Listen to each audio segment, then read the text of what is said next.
আমাদের পার্টিকে নিয়ে ষড়যন্ত্র দুভাবে হয়েছে 90-এর পর থেকে। একটা হয়েছে যে পার্টিকে মিটিং মিছিল করতে দেওয়া হবে না, সব লোকের বিরুদ্ধে মামলা মোকদ্দমা করা, 144 দিয়ে অ্যাটাক করা পার্টিকে। এটা করেছে বেশিরভাগ বিএনপি।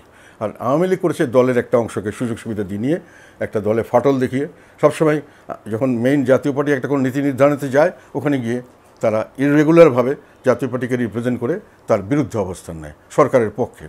এটা সবসময় হয়ে আসছে এবং গতবার 2024-এর নির্বাচনের আগেও আমাদেরকে এরকম একটা, এবং 2014-এর নির্বাচনের আগে আবার শুরু হয়েছে, আওয়ামী লীগ করেছে, এইসব করে আসছে। এটাতে করে জাতীয় পার্টি ক্ষতিগ্রস্ত হয়েছে। এগুলো যারা করেছে তারা সবসময় সরকারি আনুকূল্য করেছে এবং সরকারের সাথে সহযোগিতা করে আমাদেরকে জাতীয় পার্টিকে পিছিয়ে ফেলার জন্য করেছে। তো সেটা যে কোনো কারণেই হোক, এবারও এই একই পন্থা ছিল। যারা করেছেন ওনারা আমাকে বলেছিলেন যারা সরকারের পক্ষে কথা বলার জন্য, সরকারের সঙ্গে থাকার জন্য, বর্তমান ইন্টারিম গভর্নমেন্ট যা চাই সেখানে আমরা থাকবো, তাতে করে তারা আমাদের সুযোগ সুবিধা দেবেন, এই ধরনের একটা প্রস্তাব নিয়ে আমি কিন্তু এটাতে রাজি হইনি এবার। কেননা আমার মনে হয়েছে যে জাতীয় পার্টির সারভাইভালের জন্য তার নিজস্ব রাজনীতি, জনগণের পক্ষের রাজনীতিটা এইবারই একটা সুযোগ এসছে, আমাদেরকে দাঁড়াতে হবে, না হলে দলটা ধ্বংস হয়ে যাবে। তো সুখের বিষয় হলো ওনারা নিজেরাই চলে গেছেন খুবই ইররেগুলারভাবে, totally out of any legal, মানে কোনো, আমি বলবো কোনো আইনগত কোনো ভিত্তি ছাড়াই কতগুলো ডিক্লারেশন দিচ্ছেন। এবং একাংশ যারা বলছেন তারাও কিছুটা হলো আমি মনে করি সেই শেখ হাসিনার মতো আর কি, আমাদেরকে দুর্বল করার জন্য। তবে আমি একেবারে খুব কনফিডেন্স নিয়ে আস্থার সঙ্গে বলতে চাই যে এটাতে আমাদের পার্টির জন্য বিরাট একটা ভালো মঙ্গল এনে দিয়েছে এই ঘটনাটা। কেননা এই যে জিনিসটা আমাদের দলের মধ্যে ছিল, যে সবসময় একটা শেখ হাসিনার সময় শেখ হাসিনাকে সালাম করতে যাওয়া, তাকে প্রকাশ্যভাবে তার পক্ষে কথা বলা, তার সঙ্গে তারকে এগিয়ে নিয়ে যাওয়ার কথা বলা, আমাদের দল করছে আমরা, তারা শেখ হাসিনার দলকে এগিয়ে নিয়ে যেতে কথা বলে, এইসব লোক এখন আবার তারা এসে এই আমাদের বর্তমান ইন্টারিম গভর্নমেন্টের একই কথা বলতে চাওয়া, এই ধরনের মানুষগুলি দূরে সরে যাওয়াতে জাতীয় পার্টি নিজের চরিত্রে আত্মপ্রকাশ করতে চাচ্ছে, যেটা একদিন জাতীয় পার্টি করতে পারেনি। আমরা অনেক কষ্ট করেছি, অনেকবার অনেকভাবে এই ধরনের প্রেশারের শিকার হয়েছে, তারপরেও কিন্তু আমরা টিকিয়ে রেখেছি এখন পর্যন্ত। 90-এর পরে প্রায় আজকাল কত বছর হয়ে গেল, 35 বছর জাতীয় পার্টি কিন্তু out of power, completely under মানে রিপ্রেশন, মানে ফিজিক্যাল লিগাল।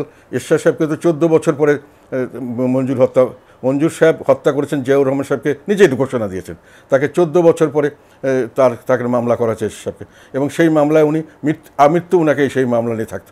সেখানে সবাই সাক্ষী দিয়েছে উনি এখানে জড়িত না। তখন মঞ্জুর সাহেবকে ধরতে পারলে 10 লক্ষ টাকা পুরস্কার সাত্তার সাহেব ঘোষণা করেছিলেন। তারপরে একজন ধরা হয়েছে, একটা সোলজার তাকে গুলি করে মেরে ফেলছে, সেটার জন্য এরশাদ সাহেব জড়িত না।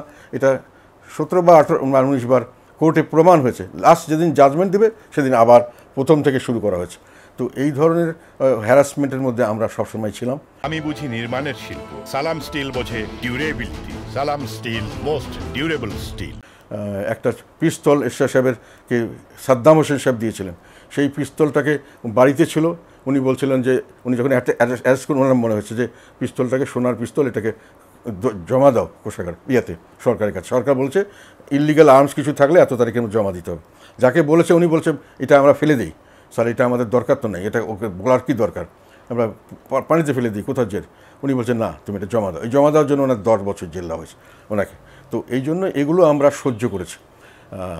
তবে আমাদের নিজেদের লোকেরাই সবসময় আবার শেখ হাসিনার সময় এসে যখনই আমরা ওয়ার্কআউট করতে যাব তখন কিছু লোক গিয়ে বলবে না আমরা আপনার সঙ্গে আছি। তো এইবারও এই একই পথে আমরা পড়েছিলাম। তো আমি বলেছি যে জাতীয় পার্টির যে যতটুকু অবশিষ্ট আছে সেটা যদি টিকিয়ে রাখতে হয়, তাহলে আমরা যে জনগণের পক্ষে কাজ করছি, 2014 সালে যে আমরা এতগুলো মানুষ নির্বাচন করলাম না, নানান ধরনের সরকারের প্রলোভন নিলাম না, নানান ধরনের অবস্থানের শিকার হলাম, আমাদের উপর নানান নির্যাতন করা হলো নানানভাবে, সেগুলো কিন্তু সাধারণ মানুষের চোখে আসেনি, কেননা সাধারণ মানুষটি খারাপ জিনিসটি দেখেছে। তো এবার সুযোগ এসছে, যেহেতু ওনারা নিজেরাই চলে গেছেন, আমরা ওয়েলকাম করেছি এবং আমরা এখন নিজের রাজনীতি করব। এবং আমাদের একেবারে তৃণমূল নেতা থেকে শুরু করে উপর পর্যন্ত সবাই এক কথা, যে লাঙ্গল যদি ওনারা একেবারে ইলিগালি যদি নিয়ে যায়, তাও আমরা ওইটাতে জাতীয় পার্টি থাকবে এবং সেটা একটাই নেতৃত্ব থাকবে। এবং জাতীয় পার্টি এটাতে যদি জাতীয় পার্টি বিলীন হয়ে যায় হবে, কিন্তু জাতীয় পার্টি আর সারেন্ডার করবে না। আমরা জনগণের পক্ষের রাজনীতি যেটা করছি সেটাই করতে থাকবো এবং এটা এখন সুযোগ দিয়েছেন আল্লাহ যে তারা নিজেই চলে গেছেন, এটা ক্লিন হয়েছে। সরকার যদি তাদেরকে ষড়যন্ত্রমূলকভাবে শেখ হাসিনার স্টাইলে কিছু করতে চান করতে পারেন, we don't care, because we are with the people, will be with the people. কি ধরনের ষড়যন্ত্র করতে পারে বলে মনে হয় সরকার?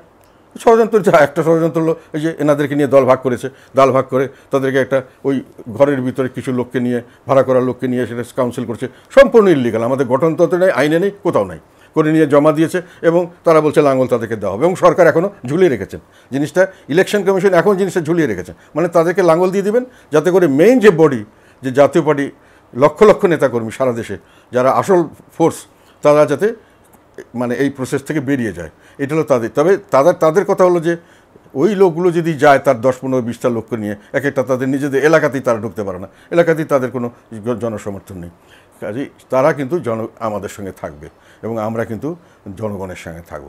যেটাই হোক আমরা জনগণের সঙ্গে থাকব, জনগণের সঙ্গে থেকে আমরা আন্দোলন করব এবং আমরা জয়লাভ করব।